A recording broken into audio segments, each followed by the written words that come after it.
মহাকাশে গিয়ে আটকে পড়ার ঘটনা বৈজ্ঞানিক কল্পকাহিনী মনে হতে পারে অনেকের কাছে, তবে এমন ঘটনা এবার সত্যিই ঘটেছে।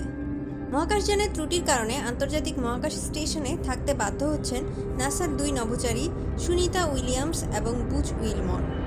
গত 22 জুন 2 নভোচারীর পৃথিবীতে ফিরে আসার কথা থাকলেও তারা বহনকারী বোয়িং স্টারলাইনার মহাকাশের হিলিয়াম গ্যাস ছড়িয়ে পড়ায় আন্তর্জাতিক মহাকাশ স্টেশনে আটকা পড়েছেন তারা। কবে নাগাদ তারা পৃথিবীতে ফিরে আসবেন তা এখনও সুনির্দিষ্টভাবে জানাতে পারেনি নাসা। যুক্তরাষ্ট্রের মহাকাশ গবেষণা সংস্থাটির ধারণা, সুনিতা উইলিয়ামস এবং বুচ উইলমরের পৃথিবীতে ফিরে আসতে আরও 8 মাস সময় লাগতে পারে।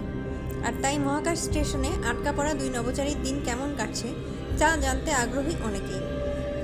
মহাকাশ স্টেশনে মহাচারীদের জন্য কী কী সুবিধা রয়েছে তা দেখে নেওয়া যাক। ভালো ঘুমের জন্য খোলামেলা ঘর বা নরম বিছানা ও বালিশ ব্যবহার করেন অনেকেই। বিছানা ও বালিশ ঠিক না হলে ঘুমের ব্যাঘাতের পাশাপাশি ঘাড় ও পিঠে ব্যথা হয়। কিন্তু মহাকাশ স্টেশনে চিত্রটা কঠিন এবং ভয়াবহ। মহাকাশ স্টেশনে জিরো গ্র্যাভিটি বা ওজনহীনতার পরিবেশ থাকায় আয়েশকলে শোয়া বা বালিশে মাথা রাখা খুবই কঠিন। আর তাই মহাকাশ স্টেশনে নভোচারীরা স্লিপ স্টেশন নামে একটি নির্দিষ্ট জায়গায় ঘুমান।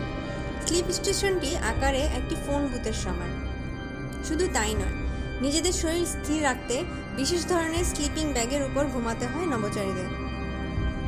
মহাকাশ স্টেশনে গোসল, দাঁত ব্রাশ করা ও হাত মুখ ধোয়া খুবই কঠিন।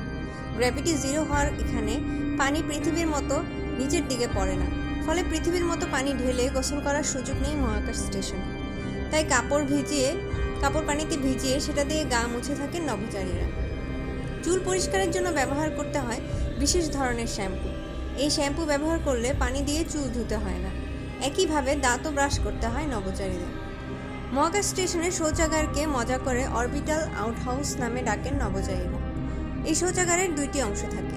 একটি অংশ তরল এবং অপর অংশটি কঠিন বর্জ্যের জন্য ব্যবহার করা হয়। শৌচাগারে মল ব্যাগে জমা রাখা হলেও বিশেষ যন্ত্রের মাধ্যমে মূত্র থেকে বিশুদ্ধ খাবার পানি সংগ্রহ করা হয়। সবাইকে ধন্যবাদ। আশা করি আমাদের সঙ্গেই থাকবেন এবং আমাদের চ্যানেলটি সাবস্ক্রাইব করে দেবেন।